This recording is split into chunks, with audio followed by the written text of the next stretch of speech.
Hey everyone, I'm Fiona Everline, and my PowerPoint is about reading and appreciating poetry. I want to help you all gain a little bit of a better understanding of poetry in the hopes of helping you appreciate it more, or even just hate it a little bit less. Hey, you are all probably wondering why you should listen to me. So, here are my credentials. Firstly, I'm an English major with a concentration in creative writing. I spend all day, every day reading and writing. I've taken countless classes where we have had to read and analyze poetry. Yes, even the boring stuff.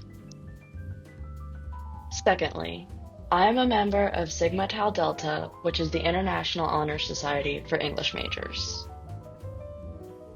And finally, I hated poetry in grade school. I found it pretentious, boring, and I didn't understand why anyone would choose to sit down and read poetry. I also hated and still hate writing poetry. It wasn't until I got to college that I began to understand and appreciate poetry thanks to my amazing professors. To kick things off, let's start by looking at who actually likes reading poetry. Poetry is read by mostly young adults between the ages of 18 and 24. This is closely followed by adults in the age range of 25 to 34. Women are statistically more likely to read and enjoy poetry. Individuals who have gone to college are more likely to read and enjoy poetry compared to those that did not attend a college or a university. Of these individuals who enjoy poetry, let's look at the statistics about how often they actually read poetry. Of the individuals who read and enjoy poetry, 39.4% say they read poetry occasionally. 26% say that they read poetry sometimes. 15.7% say that they read poetry often. And 3.5% say they read daily. Only 15.4% of people say that they never read poetry.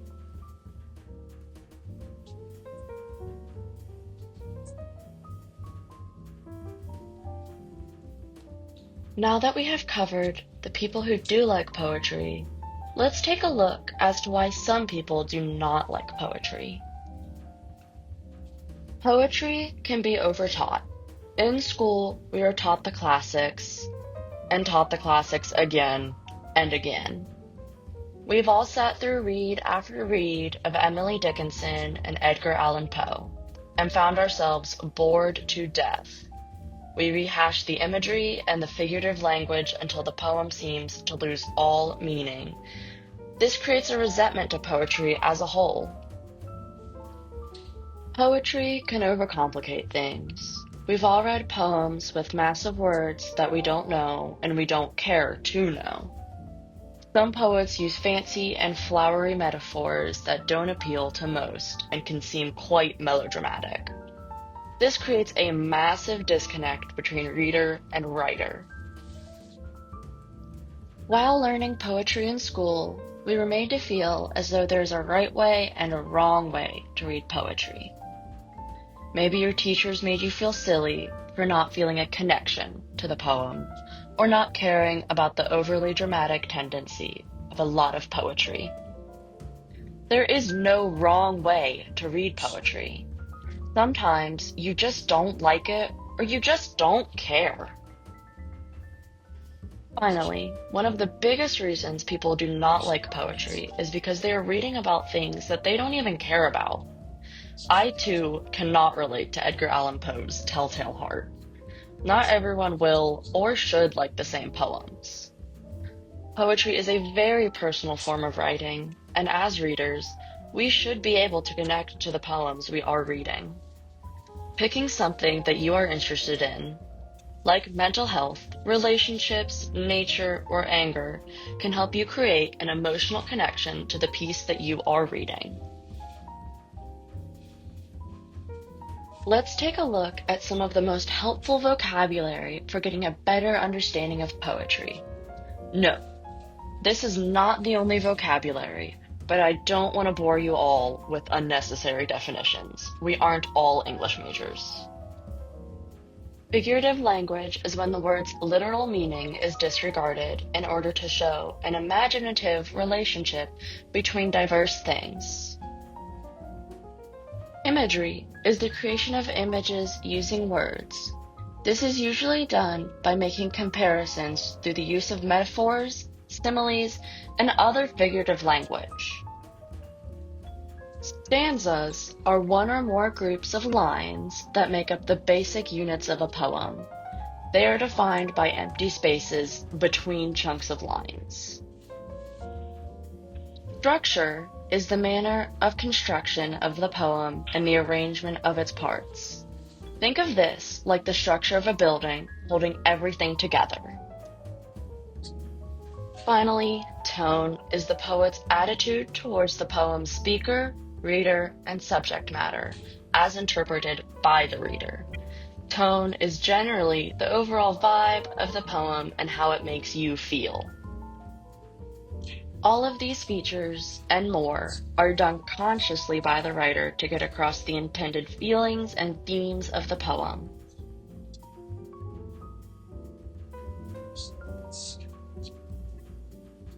Now that we have covered some of the necessary vocabulary for reading and understanding poetry, let's take a look at some of the techniques. There are many techniques for reading poetry, but here are the basics. First, you need to choose a topic that you like, and then you should pick a poem. Sometimes picking a poet that is the same gender, sexuality, or race as you can enhance your reading experience. Next, you should take a look at the title and the structure of the poem. Ask yourself how the title makes you feel. Does it make sense for how the entire poem looks? When looking at the structure of the poem, focus on the stanza spacing. Are there large gaps, jumbled lines, or just normal spacing? Is the poem in a specific shape, like a circle or even a tree or wave? Combining your first two observations, ask yourself if the title of the poem and the structure have any connection. After this, we are going to want to leave our expectations at the door. The title and the structure of the poem is important. However, it is not the meat of the poem. The structure and the title work in tandem with the actual poem, but you should withhold judgment until your first read through. Now, let's read the poem. You can read this like you'd read anything else, and oftentimes the poem will do the work for you by creating tone and images. Your brain will do the rest by picking up on the things that it likes and the things that it hates. Ask yourself what the words and lines that stuck out to you, good or bad, make you feel and think about. What images come to mind? Before we proceed to our second to last step, check in with yourself. If you are interested in the poem, continue on like normal. If you don't like the poem, stop here.